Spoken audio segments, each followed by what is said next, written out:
Assalamualaikum warahmatullahi wabarakatuh. Yang saya hormati Bapak Ibu dosen penguji dan Bapak Ibu dosen pembimbing dan teman-teman yang melihat video saya ini. Pertama-tama saya ingin mengucapkan terima kasih atas kesempatan yang diberikan kepada saya untuk mempresentasikan proposal tesis saya. Saya berharap presentasi ini dapat memberikan pemahaman yang lebih mendalam mengenai penelitian yang saya usulkan, serta masukan yang konstruktif untuk penyempurnaan ke depannya. Judul penelitian saya adalah pengaruh kompensasi dan stres kerja terhadap kepuasan kerja dengan motivasi kerja sebagai variabel intervening study pada karyawan PT Nagamas Motor Klaten. Dengan dosen pembimbing yaitu Prof. Dr. Kori Yohana MM dan Prof. Dr. Saparudin Mukhtar SE MSI. Yang pertama, saya akan membahas bab pendahuluan dengan latar belakang di era teknologi yang kompetitif dan persaingan bisnis di semua sektor, terutama di sektor industri otomotif. Persaingan bisnis yang semakin ketat ini diperlukan karyawan yang terampil dan responsif terhadap perubahan teknologi. Peranan penting eh, karyawan sangat dibutuhkan dalam keberhasilan perusahaan. Pendapat Smolarek dan Sulkowski 2020.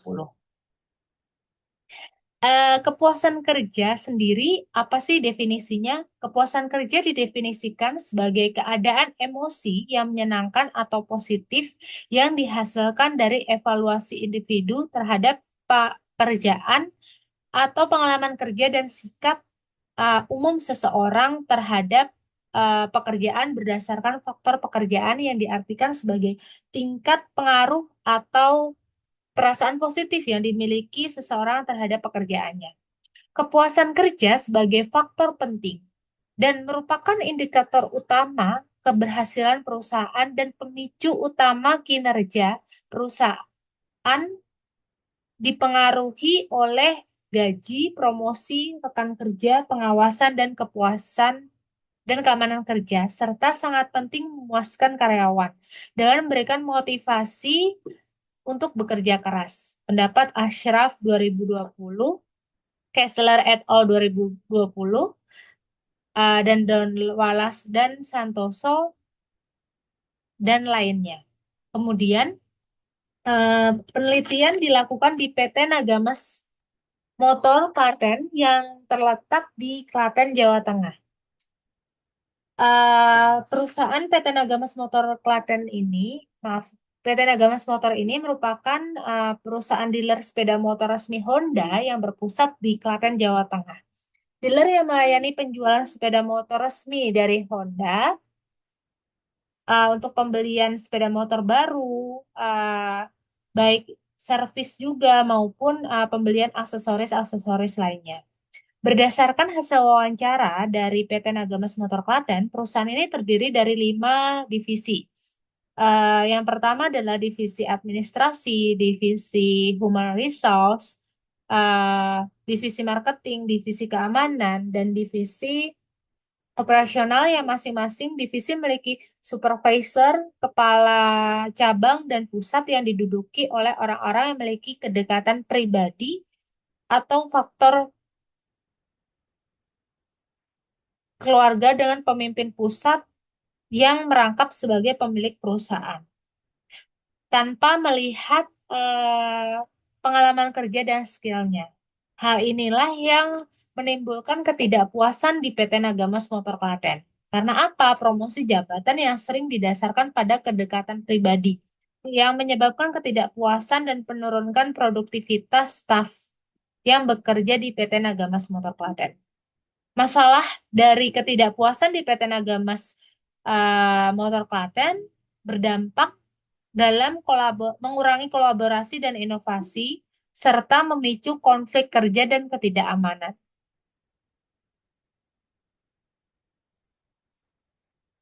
Peneliti melakukan observasi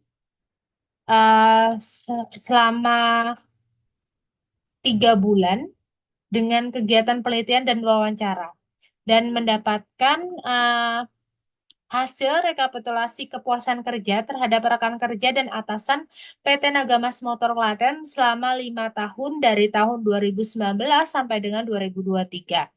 Yang di sini kita bisa lihat indikatornya adalah kerjasama tim, rekan kerja dan atasan, komunikasi rekan kerja dan atasan, sikap dan perilaku rekan kerja dan atasan, dukungan rekan kerja dan atasan, pengakuan dan apresiasi rekan kerja dan atasan.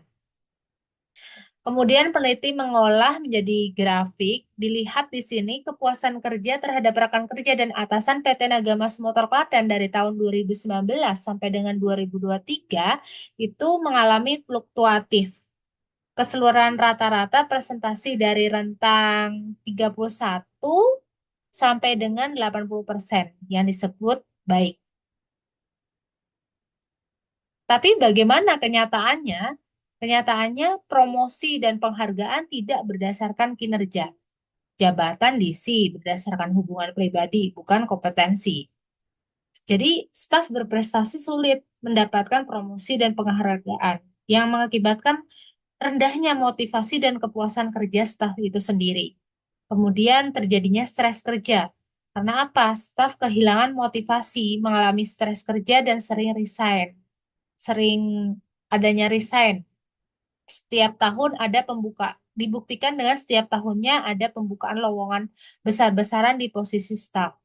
Kemudian eh, saya diteliti kembali ada masalah kehadiran dan kinerja, keterlambatan manipulasi sistem fingerprint, dan ketidakhadiran tinggi, izin sakit, kepentingan keluarga tanpa keterangan yang berulang tanpa efek jerak. Padahal di PT Nagamas Motor Klaten ini saya amatin dan saya melakukan wawancara ketika mengalami keterlambatan itu mereka dipotong sebesar Rp20.000, tetapi tidak mengalami efek jerak. Kemudian manipulasi sistem fingerprint di sini apa? Itu uh, seperti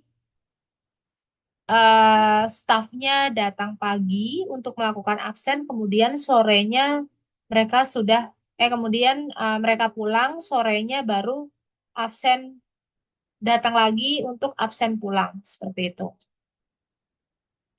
Kemudian dari mana saya mendapatkan apa penjelasan ketidakhadiran tinggi, izin sakit, itu dari data rekapitulasi absensi karyawan PT Nagamas Motor Klaten.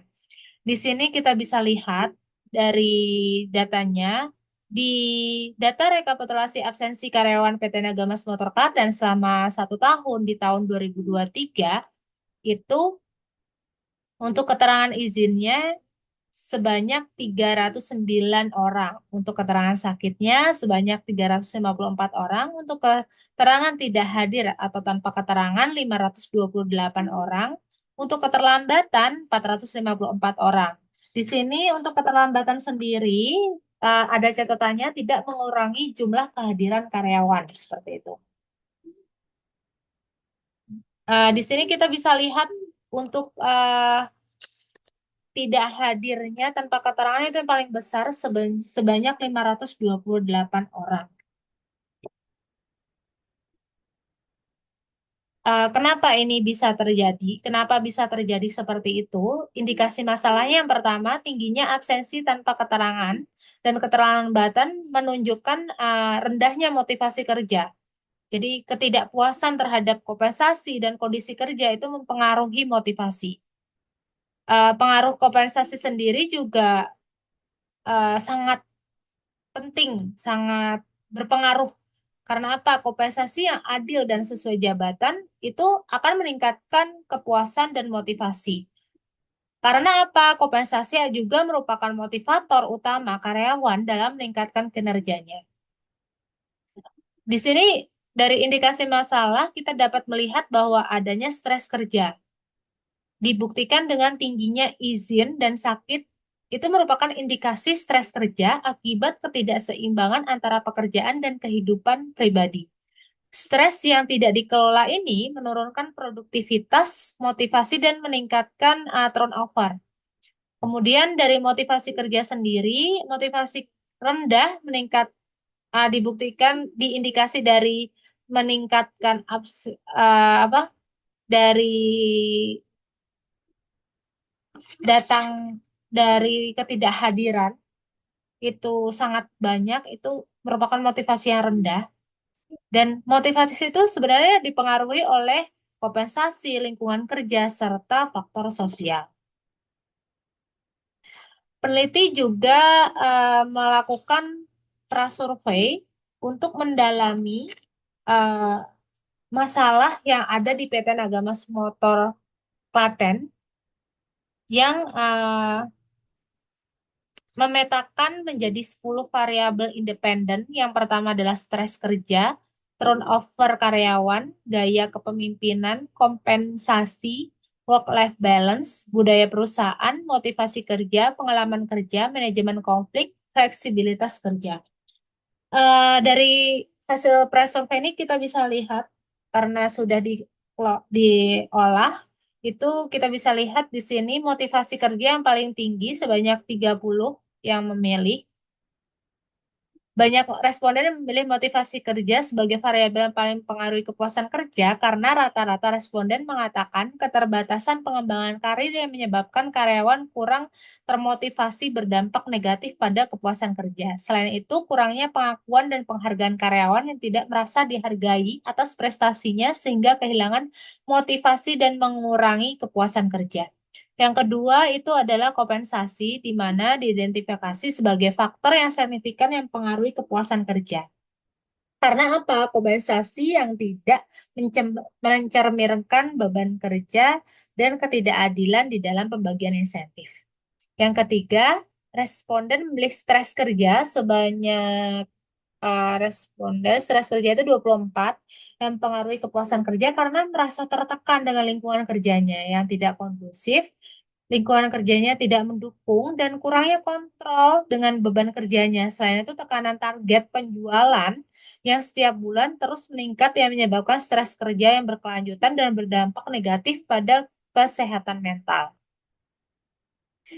Peneliti melakukan observasi, didapat informasi ketidakantusiasan karyawan dalam bekerja dengan dibuktikan adanya tadi data rekapitulasi absensi karyawan PT Nagamas Motor di tahun 2023 yang diolah. Terdapat banyak karyawan yang sering tidak masuk kerja baik tanpa keterangan ataupun sakit. Karyawan juga sering mengeluh terhadap rekan kerja tentang kompensasi yang didapatkan. Relatif kecil kompensasi di sini yang dimaksud tidak adanya kenaikan jabatan, padahal telah bekerja bertahun-tahun dan berusaha memenuhi target penjualan. Hasil pengumpulan data menunjukkan bahwa ada 3 faktor yang saling terkait dan memperkuat dalam konteks kepuasan kerja, yakni motivasi kerja, kompensasi, dan stres kerja.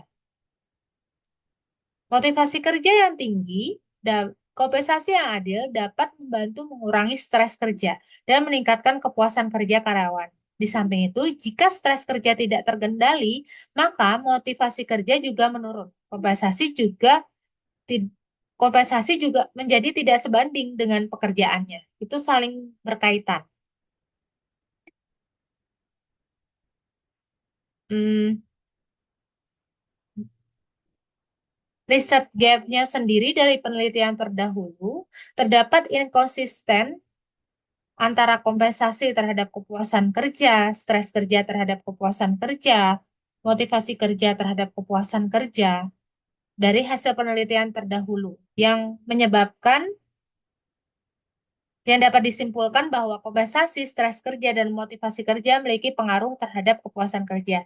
Sehingga peneliti tertarik untuk meneliti lebih lanjut dengan judul penelitian pengaruh kompensasi dan stres kerja terhadap kepuasan kerja dengan motivasi kerja sebagai variabel intervening study pada karyawan PT Nagamas Motor Klaten.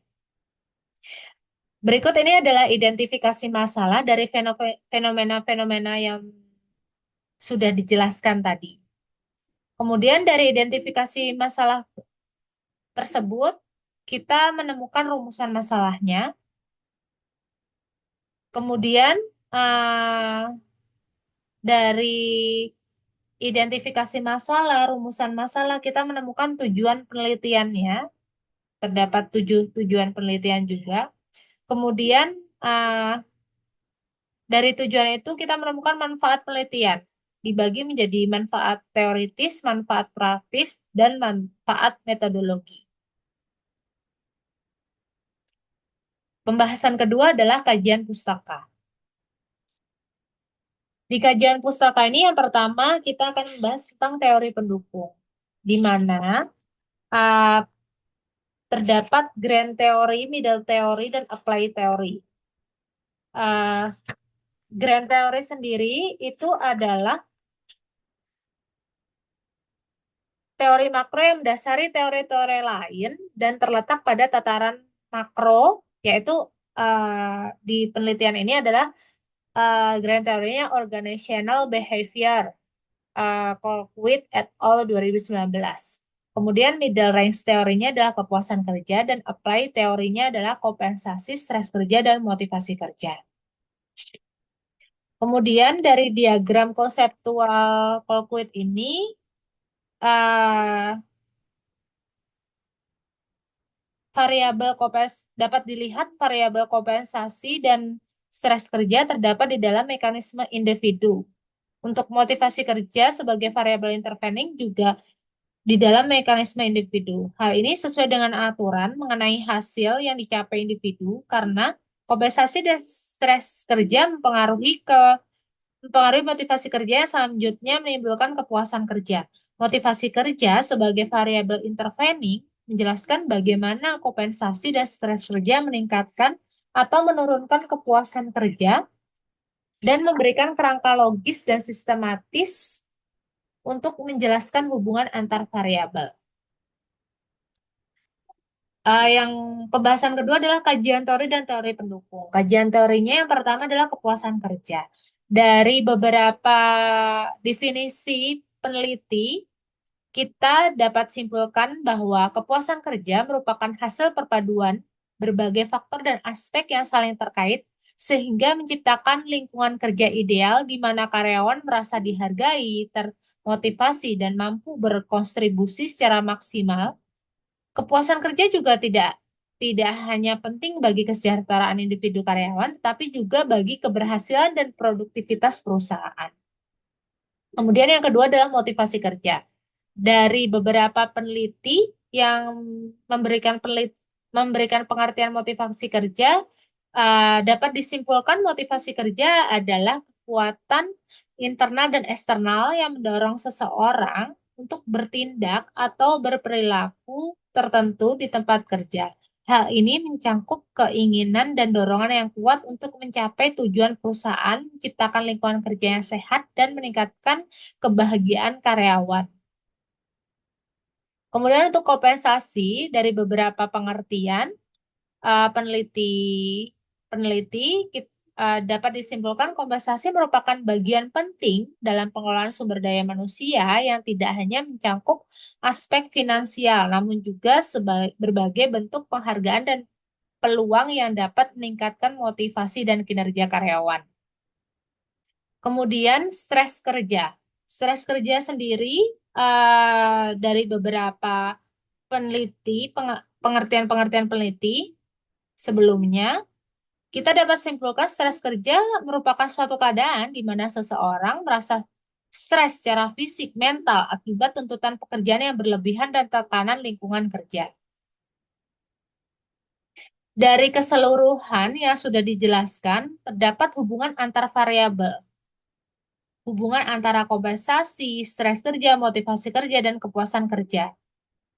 Diintegrasikan dari beberapa teori. Yang pertama, pengaruh kompensasi terhadap kepuasan kerja. Penghargaan yang dianggap wajar dan adil akan meningkatkan motivasi karyawan dan meningkatkan kepuasan kerja. Kompensasi yang memenuhi kebutuhan dasar dan berkontribusi terhadap kebahagiaan karyawan di tempat kerja. Maslow 1954. Kemudian pengaruh stres kerja terhadap kepuasan kerja.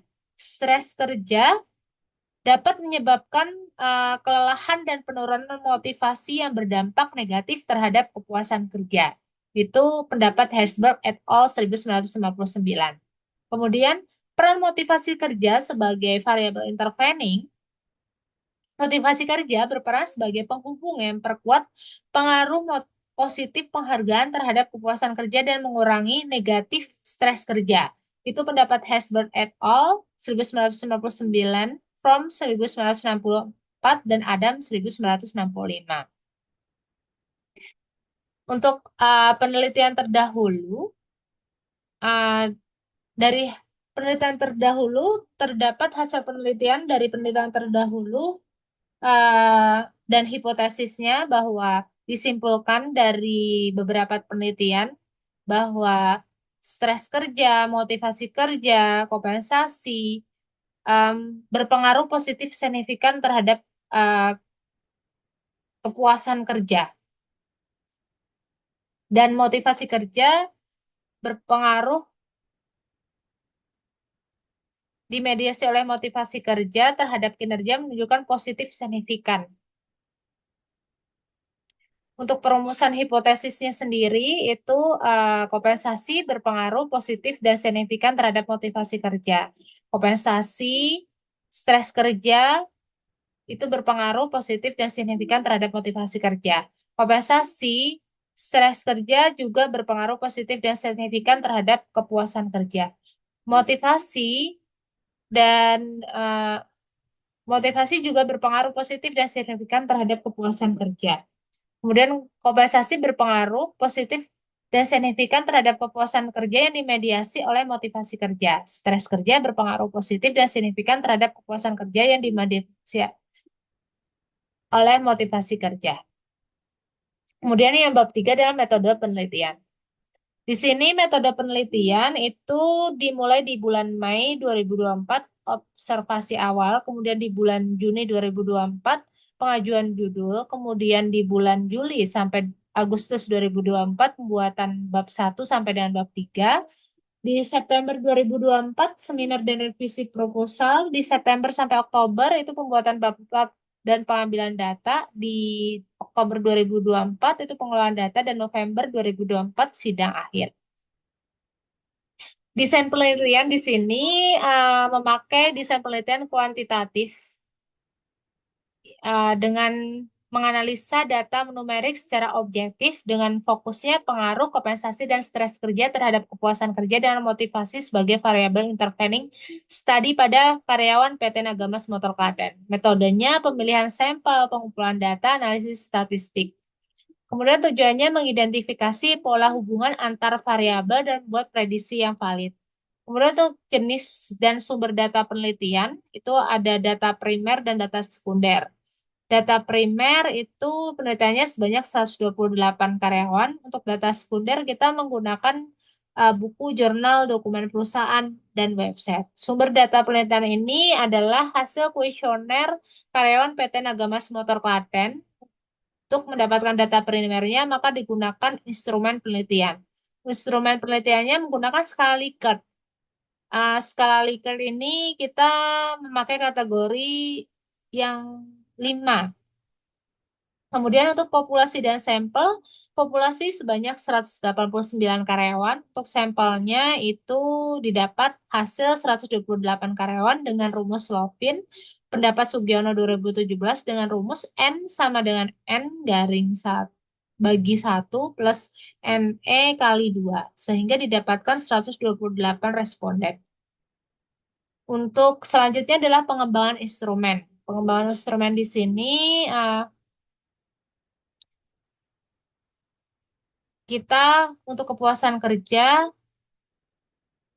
indikatornya ada 6, untuk kompensasi indikatornya ada 5, untuk stres kerja indikatornya ada 4, dan untuk motivasi kerja indikatornya ada 7 dengan peneliti-peneliti dengan peneliti-peneliti terdahulu. Kemudian untuk teknik pengumpulan datanya menggunakan survei, penyebaran kuesioner, dan tinjauan literatur. Untuk teknik analisis datanya itu menggunakan structural equation modeling SEM. Kenapa menggunakan SEM? Karena keunggulan SEM Smart PLS ini tidak membutuhkan asumsi normalitas, cocok untuk sampel kecil dan model kompleks tanpa masalah multikolinearitas. Itu pendapat Ghazali 2021. Penggunaan SEM juga memodelkan hubungan antara variabel latin dan variabel terukur dengan gabungan analisis jalur dan faktor konfirmatori. Kemudian untuk tahapan analisisnya sendiri itu ada desain model uji validitas, dan reliabilitas, evaluasi model struktural, melibatkan analisis outer dan inner model. Kemudian untuk analisa outer model itu atau model pengukuran sering disebutnya itu konstruk reflektif atau formatif. Reflektif itu adalah indikator yang mencerminkan konstruk. Formatif itu indikator yang membentuk konstruk. Kemudian validitas dan reliabilitasnya. Validitas konvergen, AV-nya harus lebih besar dari 0,5. Validitas diskriminan, AV-nya harus lebih besar dari korelasi antara konstruk atau uji cross-loading. Reliabilitasnya, composite reliability dan Cronbach's alpha lebih besar dari 0,7. Uji signifikasi jalurnya melalui bootstrapping, indikatornya tidak signifikan dapat dihapus kalau analisa outer model. Analisa inner model, model struktur, koefisien jalurnya mengukur kekuatan hubungan antar konstruk. Diuji dengan bootstrapping. R square-nya 0,67 itu tinggi, 0,33 itu sedang, 0,19 itu rendah. Effect size-nya itu 0,02 itu kecil, 0,5 lebih dari 0,15 itu sedang, lebih dari 0,35 itu besar. Predictive referensi Q2, Q kuadrat positif menunjukkan prediksi model yang baik. Pengujian hipotesisnya dibagi menjadi dua, yaitu pengaruh langsung dan pengaruh tidak langsung. Pengaruh langsung ini dibagi menjadi dua, koefisien jalur, pet coefficient, mengukur kekuatan dan arah hubungan antar konstruk laten. P-value, probabilitas pengaruh koefisien jalur terjadi secara kebetulan. Pengaruh tidak langsung, pengaruh variabel independen melalui mediasi. Demikian presentasi proposal tesis yang dapat saya sampaikan. Saya berharap penelitian ini dapat memberikan kontribusi yang berarti, baik dalam pengembangan ilmu pengetahuan maupun penerapannya. Dan saya terbuka untuk menerima masukan, saran, dan kritik yang konstruktif dari dosen penguji maupun dosen pembimbing, serta teman-teman semuanya. Sekali lagi, terima kasih atas kesempatan yang diberikan. Semoga hasil penelitian ini dapat bermanfaat dan memberikan dampak positif bagi masyarakat, akademik, dan bidang lainnya. Terima kasih. Saya akhiri. Wassalamualaikum warahmatullahi wabarakatuh.